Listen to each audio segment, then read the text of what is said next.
Hi everyone, it's Ketan Makwana here from Enterprise Lab and welcome to another episode of the League of Disruptors Show.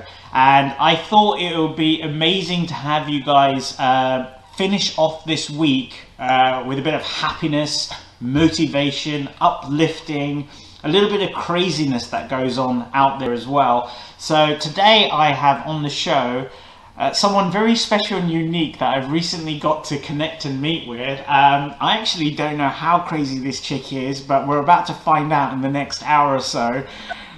Welcome onto the show, Nerea Carryon. How are you? Thank you very much. I'm very good. And after that presentation, I think even better. Yeah, even better. Fantastic. You know, that when someone call you crazy, you're gonna be like, ugh, but I actually feel good about it now. Crazy, disruptive, all these kind of things are really good. This is why we need people like you on the show all the time. So it would be really good for our audiences if you could tell them a little bit more about who you are, what you've been up to, and how you got to where you are today. If you could start with that, that'd be really, really cool. Sure. Okay. Well, it's obviously a long story, right? Everything, like, sometimes we talk about the last 3 years as if it was like June, and it's not being that quick. Basically, my name is Nerea Carryon, and I was born in Spain. I came to London 7 years ago, and it's happened. In London, it's happened everything. I think I've done everything I wanted to do in life almost, okay? I've done so many things, it's crazy. But I mean, very quickly, I just want to say, my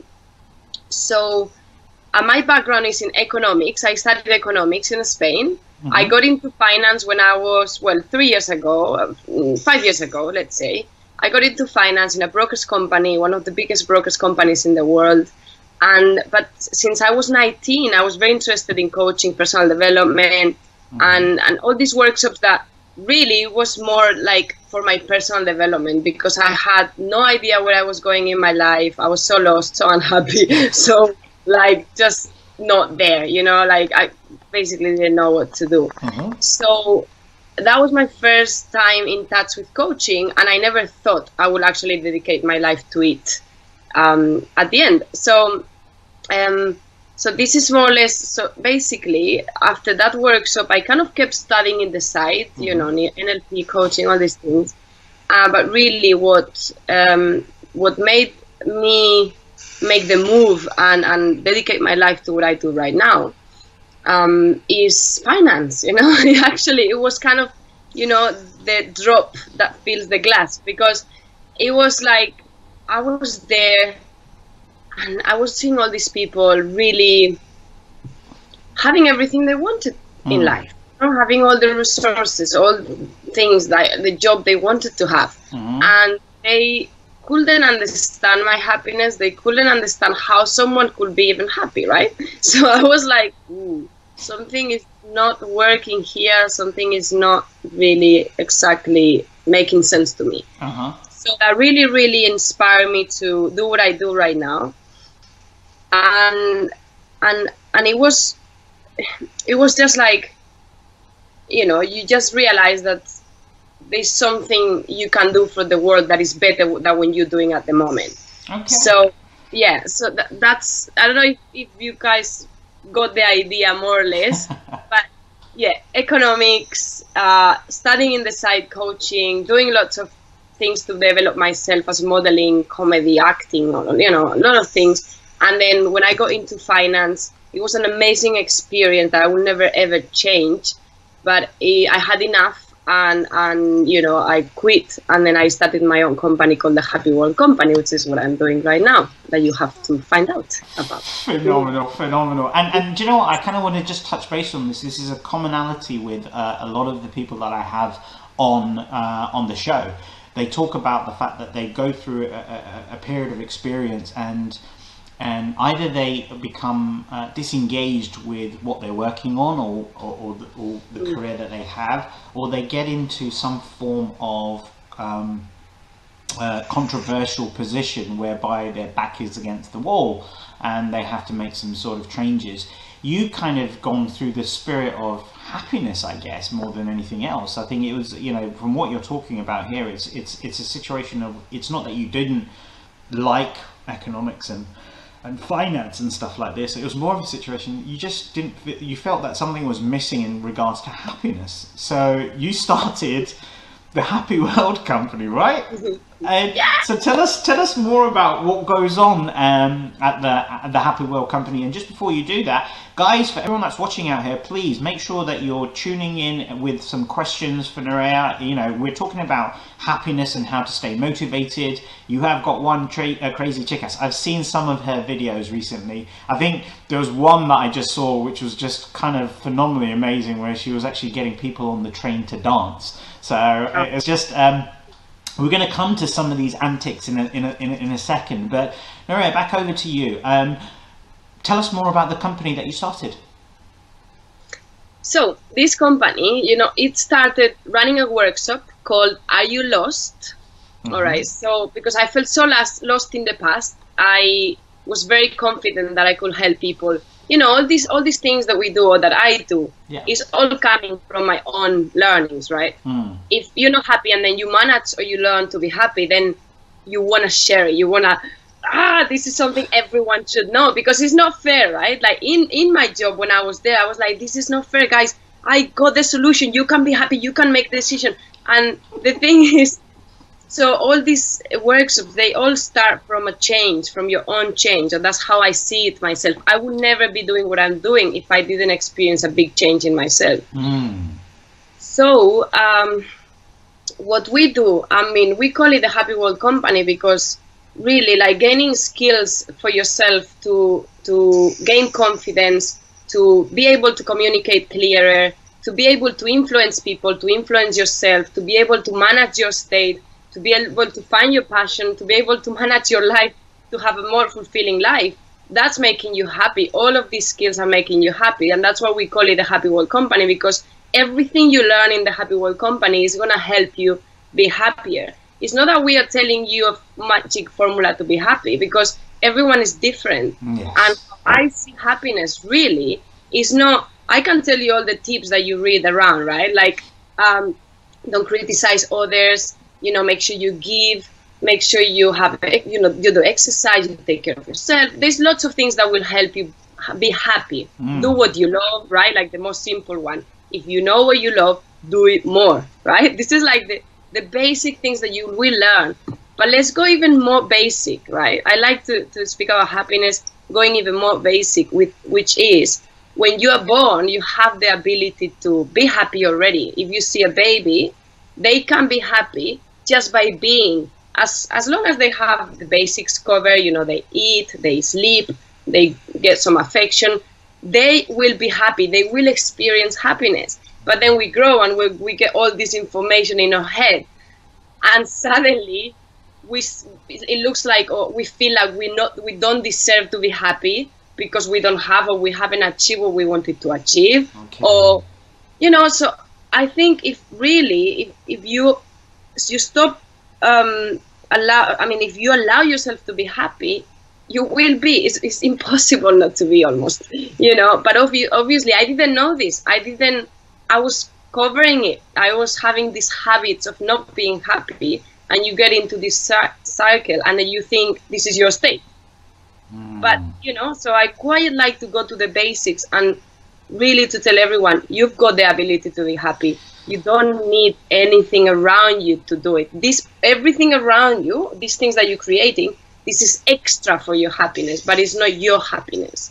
Wow, that's quite some interesting and very powerful kind of way of looking at it. So it's one of the essence that I kind of picked up from that is the fact that what you're trying to do is actually get people to drive back to that inner child that they were, that inner infant, where it wasn't the focus on the happiness. It was, what you said there, when you're a baby and a child or a newborn, is that, with some basic needs, the affection, the food and the sleep, you can actually be in a state of happiness quite comfortably.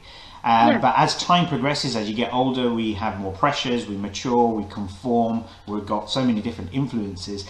there can be the potential baggages that we carry along, those sack of potatoes that we keep dragging along with us, and the pressures of life, which then start to distort our ability to just go back into that natural state of happiness. So part of the work that you do with people, I guess, is getting them back to their inner child. Is that fair to say?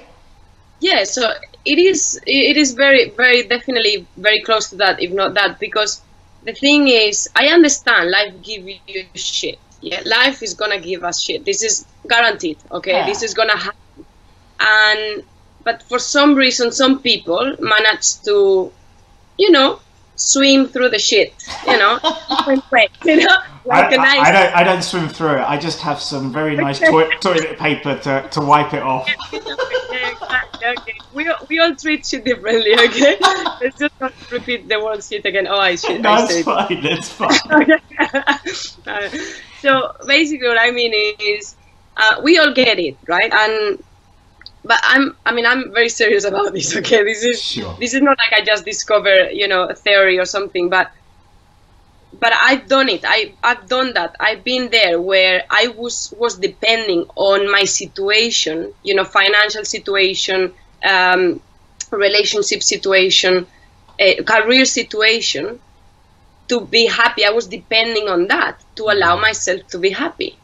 But really, you can create a different reality. That reality you've created is not always true. You can actually experience happiness. And like really high. Sometimes I can say, oh my God, I don't know if I can be happier.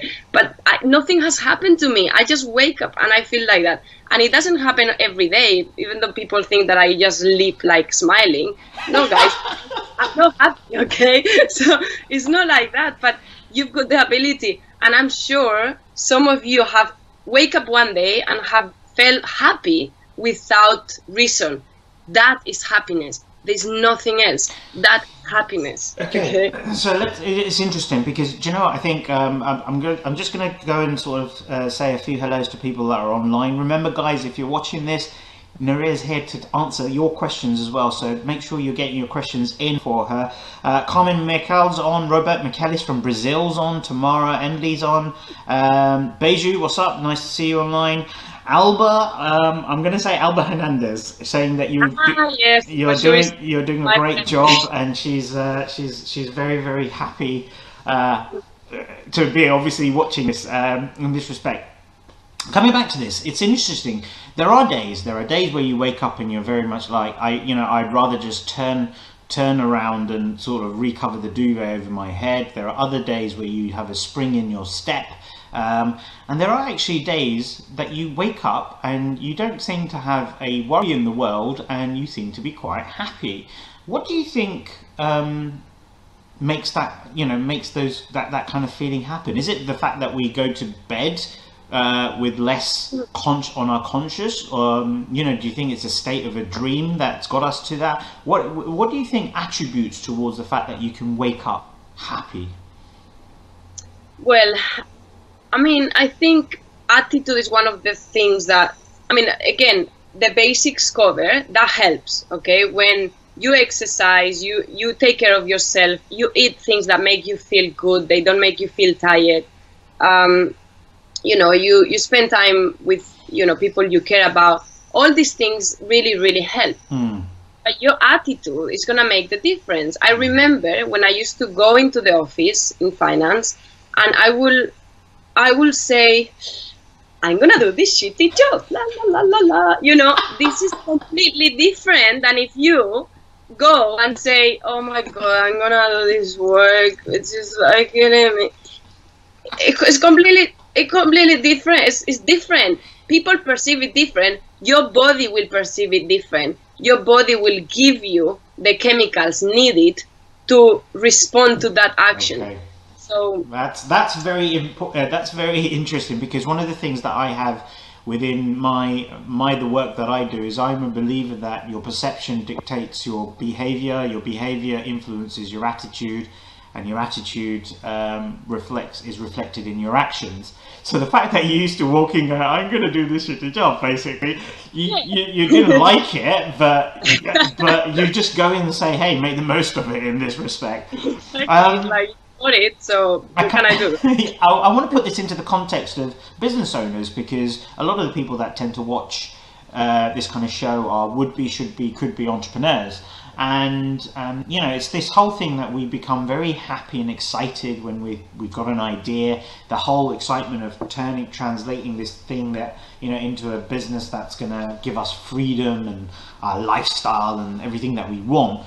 And then I think, there's an element of doubt that starts crossing in, especially when people start to take action and they perhaps perceive an expectation which is quite here, but reality is quite here. And I know you were telling me just before we came on the show, about an experience that you had in the sense that you sown a seed sort of many moons ago, or at a particular time, and you just keep reaping and reaping, or you were nurturing and nurturing, and you think, when is it going to happen? When is it going to happen? And all of a sudden, it's like kaboom! It happened, and it kind of overwhelms your expectation. What do you think is happening to people when they, and their happiness when they're kind of either starting off, or they feel like they're getting to a stage where perhaps their business is not doing what they expected it should? So you mean how to go back, how to go back on track? Well, I mean, let me put you into the position when you first started the Happy Well company. I'm not saying that you're not happy now, but you were happy then. You were very excited. You were smiling like this inside as much as outside. You're energetic, you're motivated, you're enthusiastic. You push yourself to the further limits. But there is one factor that comes in at this moment. Is time. Over time, certain things happen within you and your business. Now, some people find it, recognize it, and they understand it, and they know that this is a part of the cycle, that they're going to have to go through some pain before they can get to the pleasure. Others actually just dissect straight through it, and they just say, look, it doesn't bother me. I know what I'm going for. I know where we're going to get. Whereas you get groups of people who also, I think, what I suppose I'm getting to is they're not honest with themselves that they're not happy. They just continue to pursue something on the faith that they've been told keep going. So what do you think attributes to that, and what do you give as advice to people who are not really feeling happy with what they're doing, but they want to be doing that very thing? They're passionate about it. Yeah. Well, I think one of the biggest things in happiness is to be honest with yourself as much as you can, because what happens is I remember exactly how it happened my first 3 months when I quit my job and I had all the time in the world to run my business. I got into my computer. I was so motivated. I'm going to do this in 1 year time. I'm going to be the next Tony Robbins, and this is going to be amazing. Yeah. And then you got into it, and then you realize that no one cares about you. Okay. No one knows you. No one even wants to listen to you. Okay.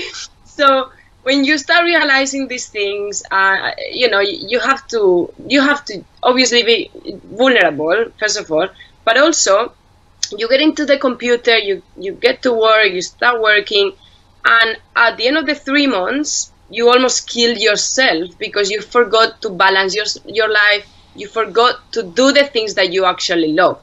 Because running a business, in any business, I'm sure there is tasks that you don't like, there's tasks that you like. Mm-hmm.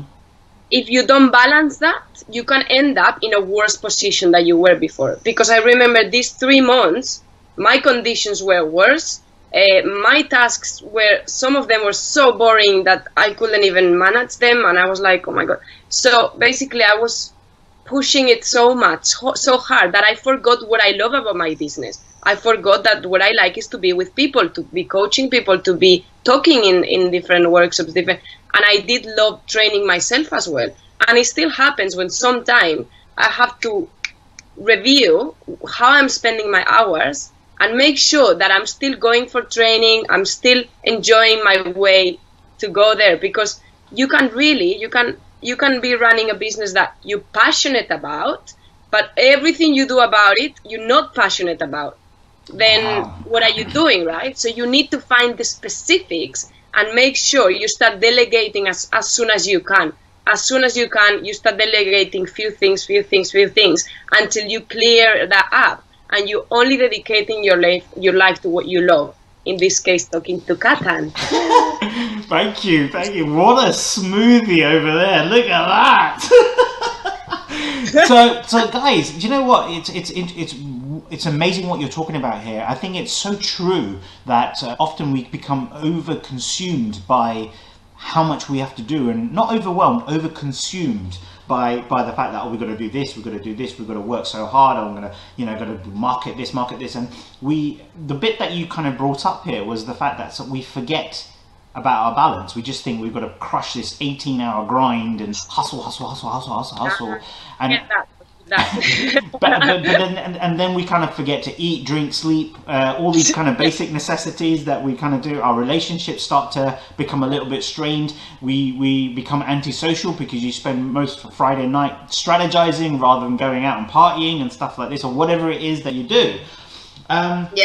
So I guess what you're... Sorry. Can I add something? Sorry to interrupt, but this is very important. This is brilliant. So, guys, before I started the Happy World company, I started 3 different businesses, and I closed the 3 of them. And this is for all entrepreneurs that are starting a business. And don't worry if you realize this is not your real passion in the way, because it can happen that you just, when you stop giving excuses, that's your real passion. But if you're running a business and everything is difficult and hard and everything becomes a real job, that might not be your business. So sometimes you have to close it and open a new one, okay? Or just give it to someone else. It's so, do you know what? I am so pleased that you brought something like that up, because I think the raw honesty of knowing when something's not working, it's better to actually cut loose and restart. Or as you say, allow someone else, sell it on and allow someone else to make something out of it with no resentment or regrets, and actually give yourself the opportunity to start afresh again. Phenomenal advice. Oh my God, guys, we are almost 25 minutes into this session, so there's only another 35 minutes to go. Get your questions in for Nerea. I just want to go check out that Michelle Raymond's on. She's got a question for you, which I'm going to ask. Oh, we have some raw royalty. Jerry Roberts is in the house as well. Jerry, nice to see you online as well. So I met him not long ago, actually. Phenomenal guy. So let's go to Michelle's questions. Michelle said, "Hi Nerea, you've been successful in your career, but is there anything else you would like to accomplish?" Definitely. There is a big list out there, okay?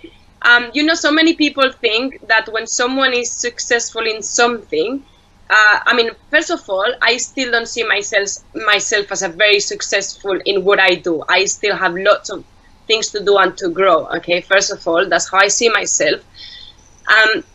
But it seems like sometimes when you're doing something well, you are sorted. And even I'm a coach, I've got my own coach. I have things to sort out myself, okay? So it's never...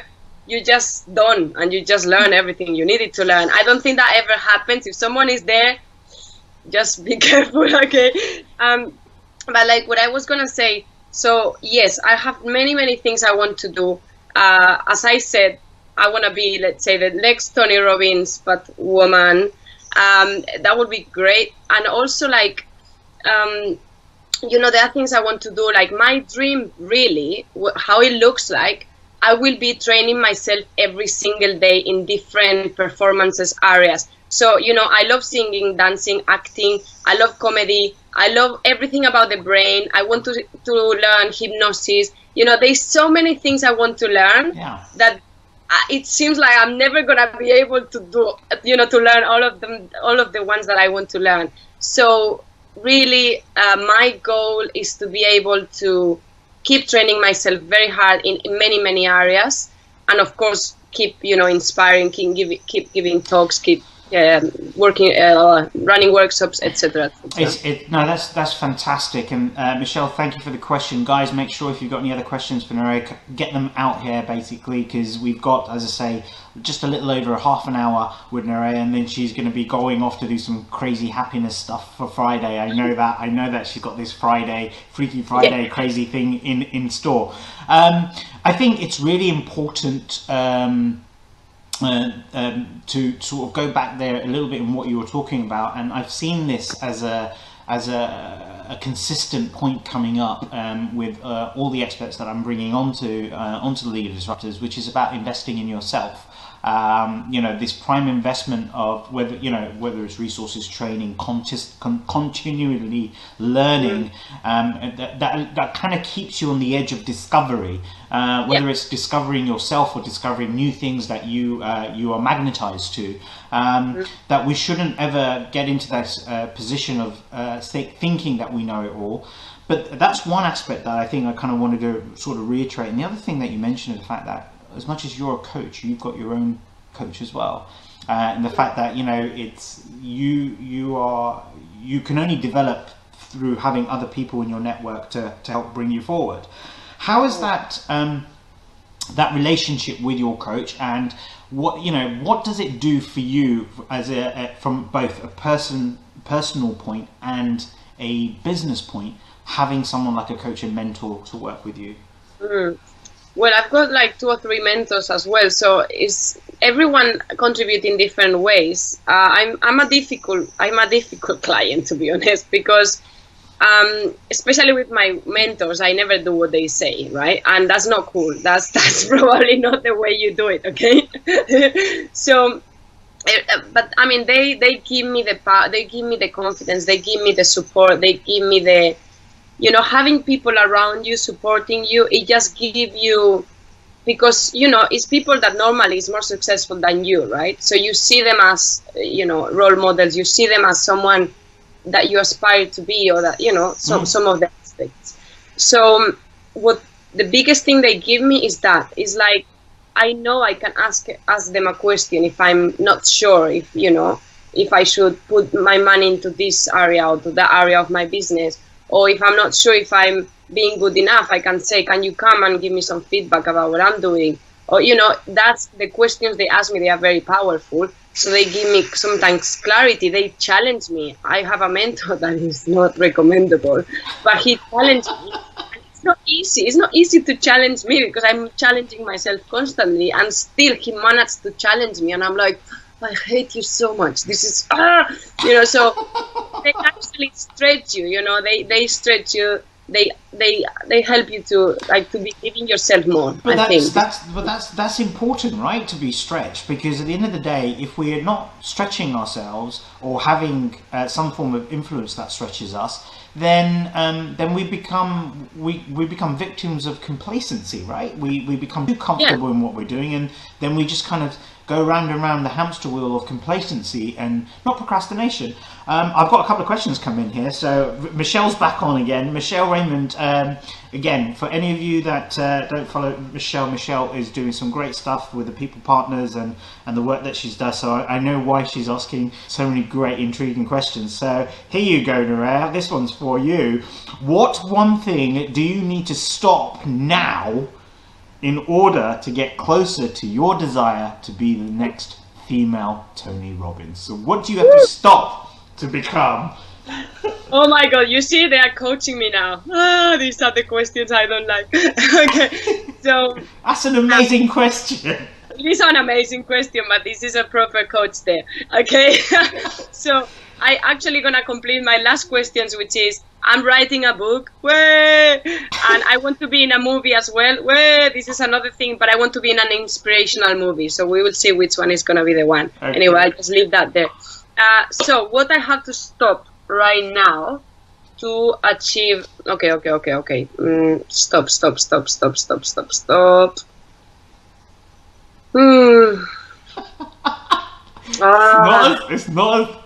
It's not an easy one, but the thing is, the question is, what do you have to stop? You see, you're probably thinking about what do I want to stop, and really it's a matter of what do you need to stop. Yeah. There are 3 different elements to this connotation. The way you perceive it. What do you have to stop? Okay, well, I know I have to stop this. What do you really want to stop? Because there are certain things that you need to stop, but you don't want to. But the honesty of it is, what do you need to stop? What do you really need to stop to get you moving forward? I mean, obviously, you constantly on the grind of actually re-innovating yourself, re-educating yourself, bring forward all your knowledge. there are certain things that you may need to actually cut out of your life to actually help you move forward. So what do you believe you need to stop? Yeah, it's interesting because, I'm kind of happy that I don't have an answer like that, because really, when I observe my life, I'm doing things that I love. Like, my daily life is actually amazing. I'm like, what to stop? I don't want to stop it. So I think maybe stop telling myself that I'm not enough. Maybe like that will help, because I'm always so don't know. Maybe I don't know if the word is perfectionist. Maybe no, because I let it go a long time ago. But there's always a small doubt. So yes. So apart from the self-doubt, I think, you know what, let's reposition the question for you. What do you need to amplify, and what do you need to bring the volume down on? Because you seem to be in an environment where part of the attributes to your current success, and success is only what you see it to be, is based on the fact that you're doing the things that make you happy, and you're working on things that will drive happiness and gives you that contentment. Okay, that kind of question about what do you need to stop is, yes, you need to be able to stop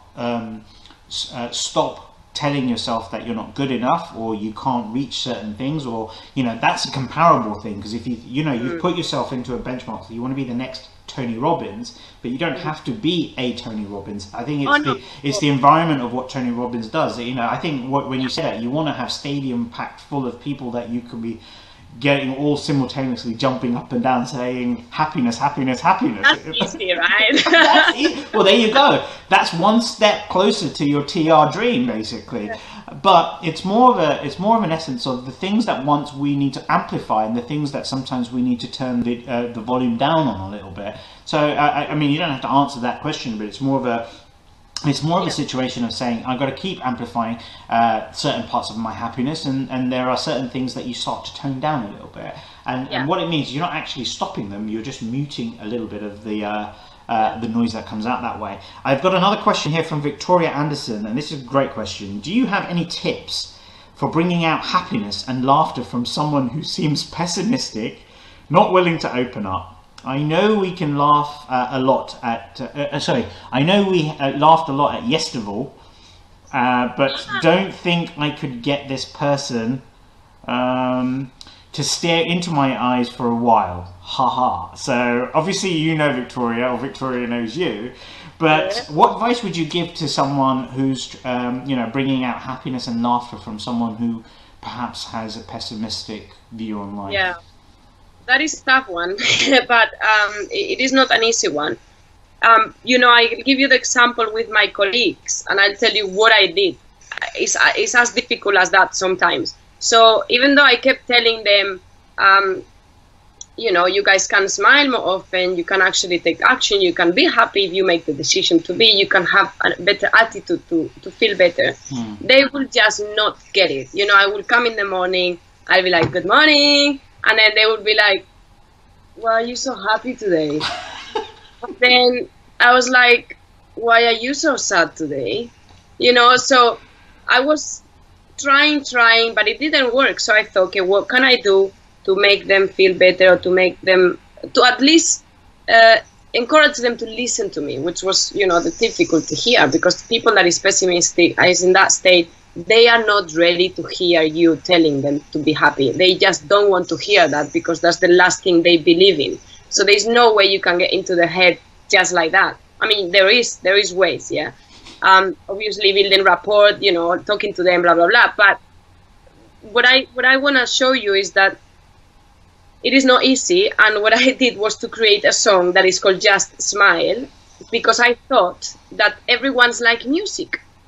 So I thought, okay, maybe through music I can do it. Maybe through this I can do it. So I guess you probably have to find the way that something that they will listen to, and I'm not saying you to record a song, which is a possibility. You see, you can listen to the song. It's called Just Smile.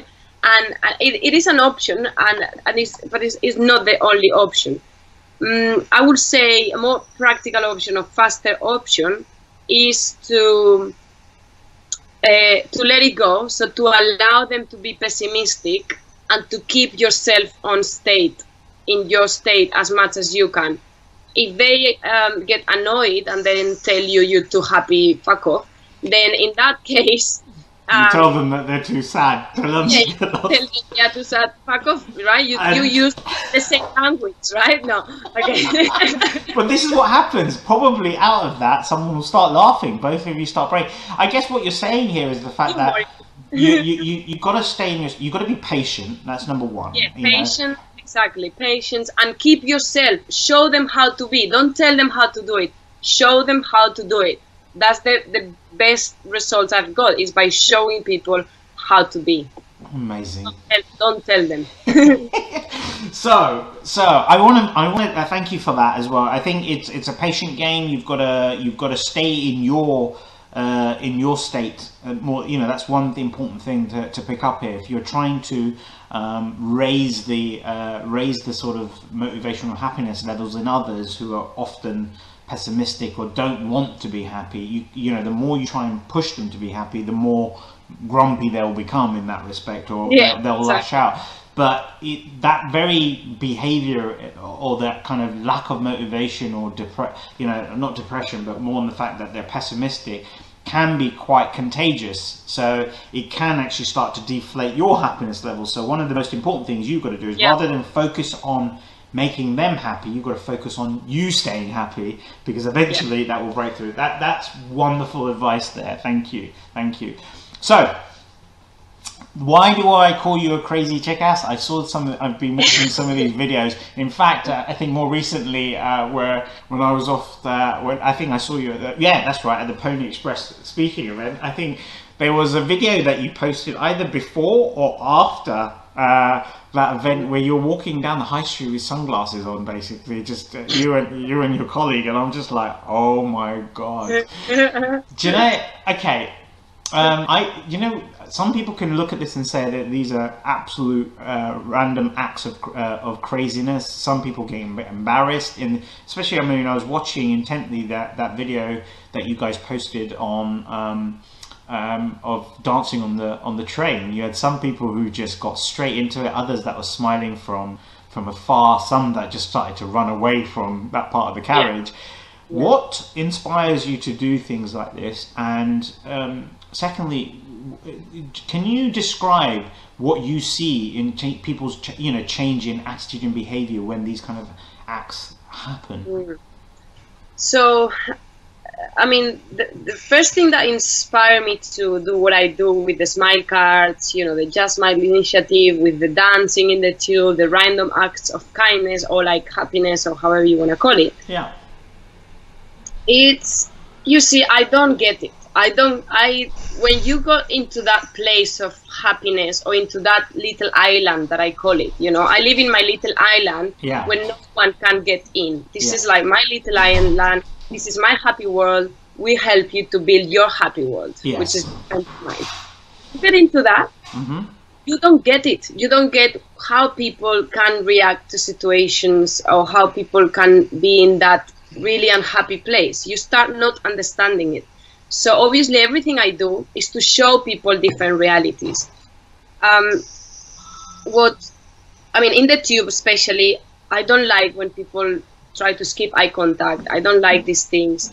But I understand it, okay? I respect fully when someone don't want to dance, when someone don't want to smile back. I get it. Sometimes I don't feel like doing it, and this is totally fine. So that's first of all the basics, right?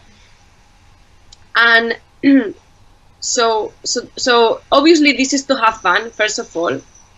My personal experience is not only to show people different realities, but also to show them how, by doing something, you can actually enjoy the moment, and that is happiness, right? It's like sometimes happiness is that thing that is happening right now, nothing else.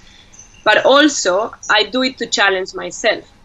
This was a little bit outside my comfort zone, obviously. So, most of the things I do in my life, they cover three basics: growth, fun, and get closer to my family. There's three things that drive my life, right? So as long as what I'm doing is covering these three, I'm good. So this specific flash mob, yeah, it was just random. And I wanted to say something. I was forgetting. I want to say that a lot of people, I mean, it's taking me a while to build my reputation and to people to believe that my happiness is real. You know, because most of people, if they, especially for people that live in the unhappy place, they won't believe it is possible to feel good, all right? Mm. They won't believe it. So for me, I've been criticized big time in internet a lot, especially in Spanish groups, because they don't believe it. They think it's fake. They think it's American happiness, whatever, okay? Mm. And it's a shame, and I get it, but it will happen. I know for some people that is random, that is crazy, that is whatever. And my point here is the following. The more disattached you are from your identity, the better you live. And for me, all these things doesn't mean this is me, and my identity, Nerea dance in the tube.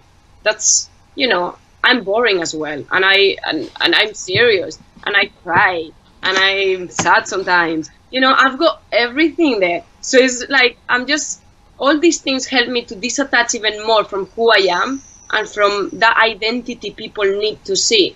And I know it confuses people. I know people don't get me. They don't understand what I'm doing, why I'm so happy. And it's fine. I don't need them to understand that, you see?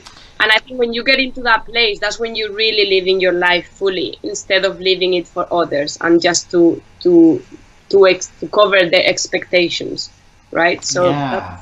That's interesting how you, obviously, because one of the very natures of what we do, especially in the personal development industry, is that we actually need to define our identity of who we are, what we are, and what we present to people. But actually what you're doing is very reverse engineered. It's, look, I am a human, I do have all those other emotions, but, you know, at that moment, it's not about being understood. You know, we have this natural DNA that's built within us, you know, in our biology and chemistry of our brains, that we need to make logic of everything in this respect. Whereas this is more of an act of randomness, which also instinctively brings an out of body experience. Because, as I say, for that moment, you see people starting to smile.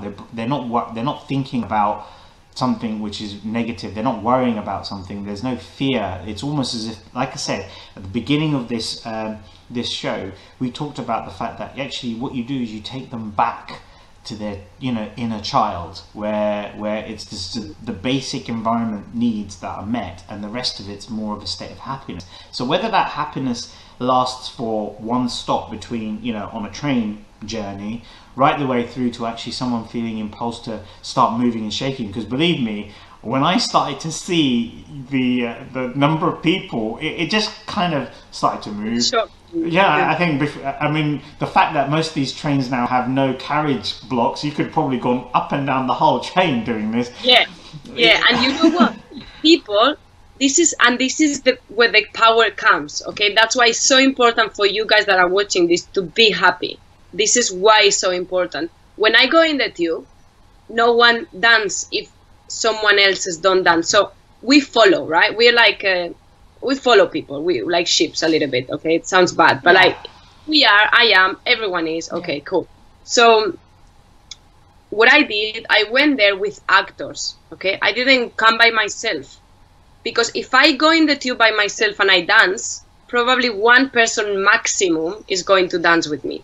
But if suddenly there is people joining in, then everyone join.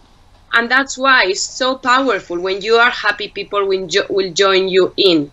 But you need to keep that consistency. Because even if the actors were joining, only people started joining when we kept congruency and consistency. They didn't join straight away. We were there probably for 10, 15 minutes, non-stop, sweating, dancing. Come on, guys, let's stop. Energy levels really high.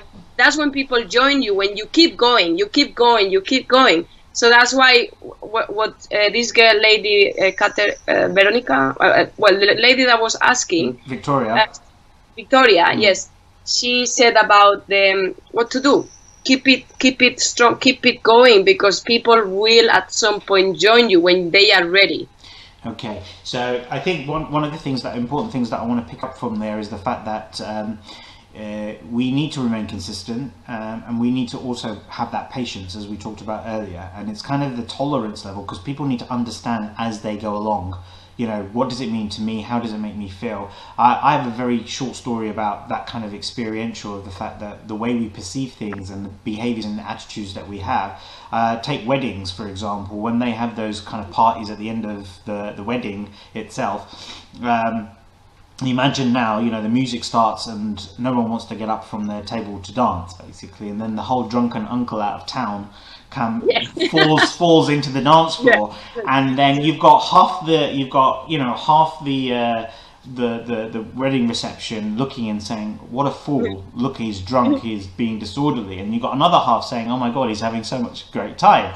Then two people kind of pluck up the courage to get up and say, well, if he can have fun, I can have fun, and they start dancing, and then another two, and then another two, and another two, and another two, and eventually, even if you're the person that refuses to get up and dance, I can guarantee you at some point during that evening you were tapping your fingers on the table and, you know, tapping your foot underneath or nodding your head. So the point of it is that not everyone needs to be in that full state of happiness that you're in, but what happens is over a period of time they will marginally move themselves from where they were to where they are because of your consistency. So the consistency in that story was the drunken uncle and the music, in that respect, and then, you know, people started to carry on. So it's really, really powerful stuff for guys out there that are trying to build a tribe, that are working on the fact that, you know, you are changing people's lives and the way they see their lives, that you can't do it almost instantly like this, but you have to remain consistent in what you do.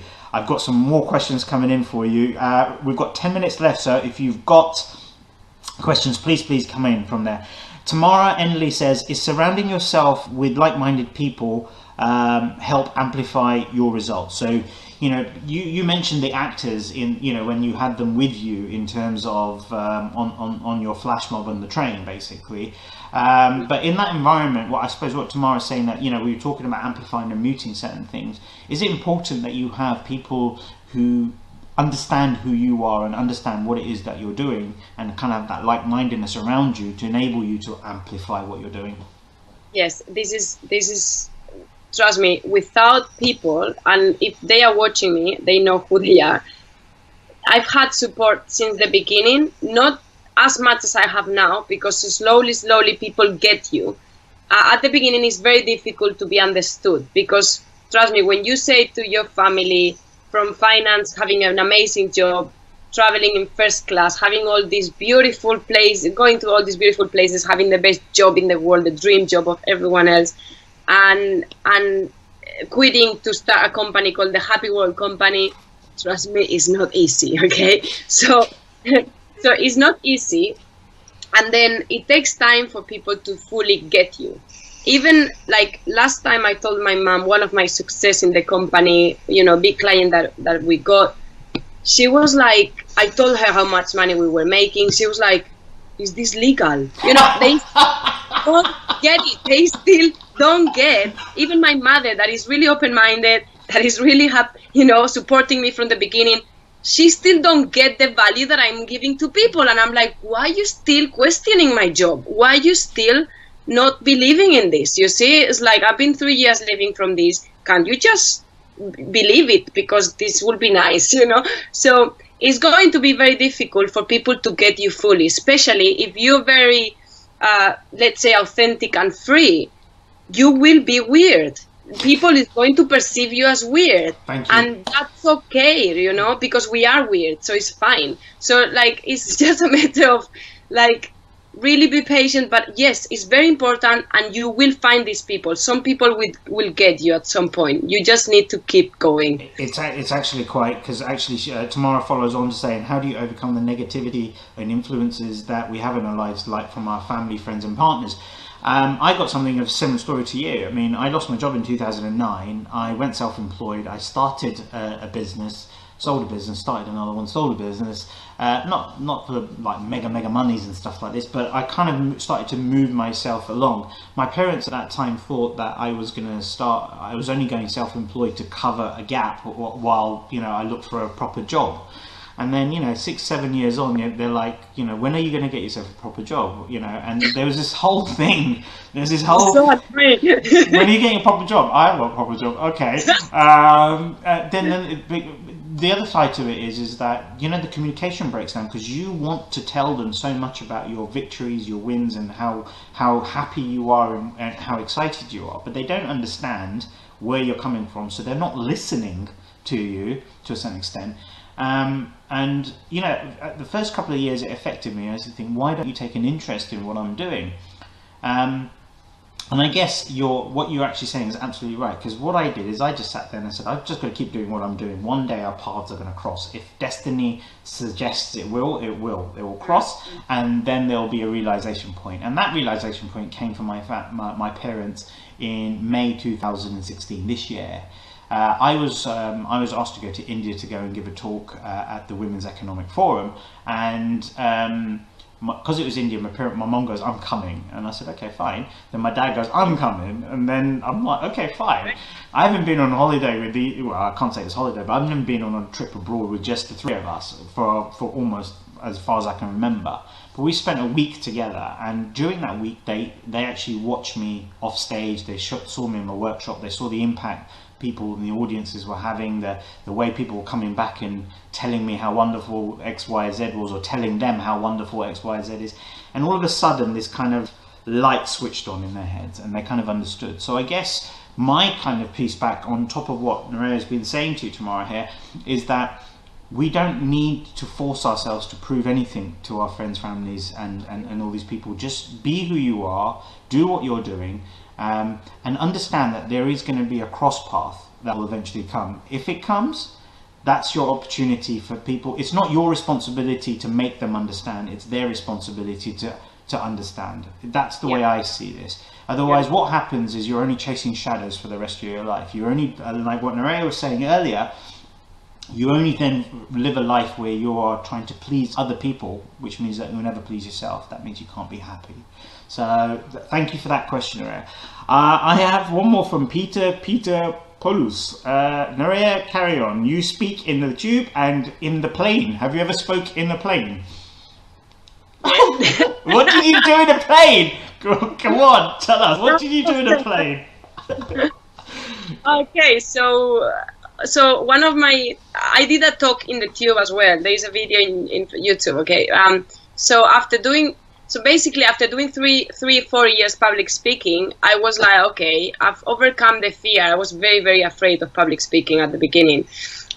So I decided to challenge myself by giving talks in the tube, because I thought, really, what I love doing is inspiring people. Where else can I inspire people? And where else can I actually also challenge myself into public speaking and giving talks? So I decided to go into the tube, and I was so shocked that people was clapping me after each speech. I was like, this is jokes. Let's just make sure we get that clear. They weren't slapping her, they were clapping, okay? Exactly, no slapping. Well, some people inside the head they were, I'm sure. But I didn't get like a physical slap. But people was actually asking me at the end of my talks, like, what do you do? Where can we find you? What's your workshops? What are you doing, right? And I was like, oh my God. So I thought I would challenge myself again. So I did it into a plane. Oh my God. I did it 6 times into a plane. And, five? Well, that's 5 times, I think. And it was going to Australia. I went to do a workshop there. And then I said, one of my goals was I'm going to do a talk in the plane. Oh my God, that was challenging. Because, you cannot run away from the plane. There's no way you can leave the place. So it was so hard. It was really difficult. And yeah, it was such an experience. I got very good reactions again, excepting one of the flights from Sydney to Adelaide. Because the hostesses, the people in the plane, they didn't allow me to finish.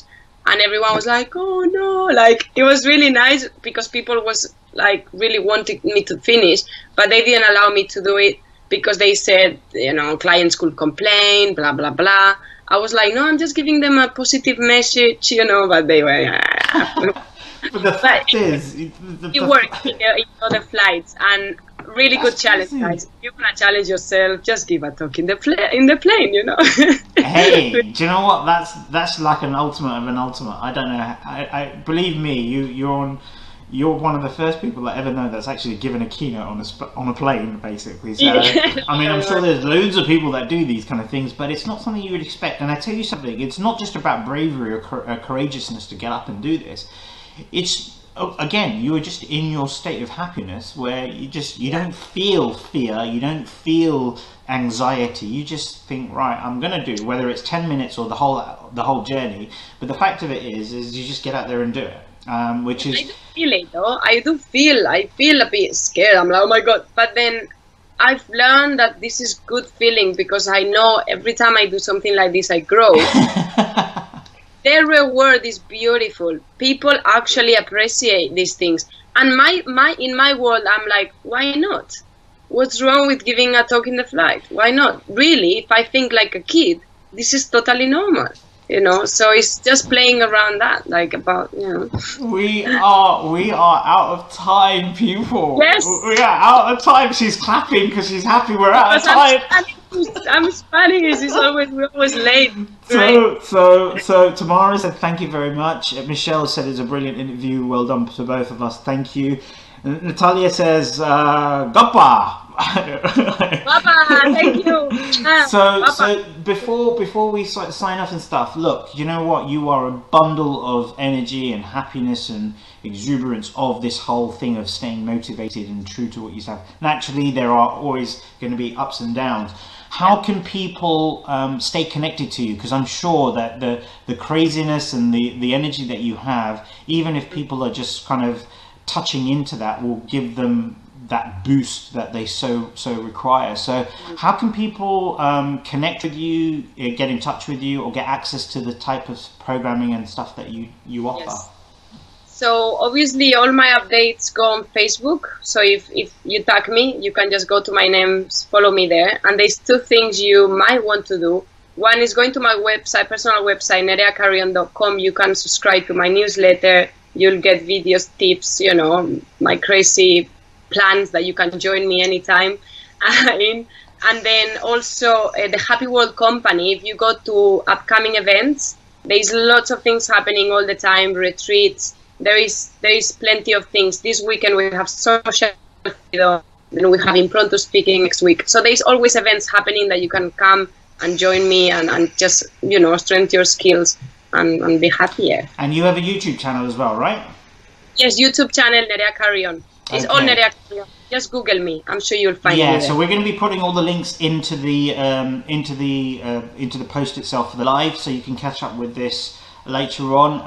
And for those of you who haven't been able to be on the live itself and you're watching this post-recorded, shame on you guys. Make sure you do go and check out the bundle of joy and happiness that is Nerea Carryon.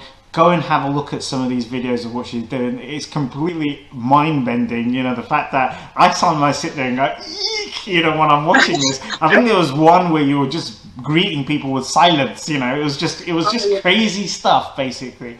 But it just goes to show, guys, it just goes to show that, you know, you don't have to demonstrate or produce your identity. Remember, you know, it's all about going back into your inner child and who you were, you know, and what makes you happy. But remember, guys, that happiness is something that you need to remain consistent in if you're expecting others to feed into what your happiness is in. Be prepared to be misunderstood before you're going to be understood. And other than that, you know, these are the keys to your motivations as well. It's, you know, understand the things that you're not good at within your business and start delegating them as quickly as you can. You work on the things that you know you're good at and that you enjoy, because that's what keeps you in a state of happiness. Other than that, I have to say, Nerea Carryon, thank you very much. Gracias. Thank you so much for coming on and sharing your insights and wisdoms with us. It's just been an absolute pleasure. And listen, you've definitely helped me keep up the spirit of happiness for my weekend. I know within the next couple of hours it's going to be Guinness time for me, so I'm happy already, basically. So look, have a wonderful weekend. Thank you very much for everyone that's joined the live today. Coming up next week, we got a ridiculous week of League of Disruptors for you. I've got 10 interviews over 5 days. I've got some incredible people coming through.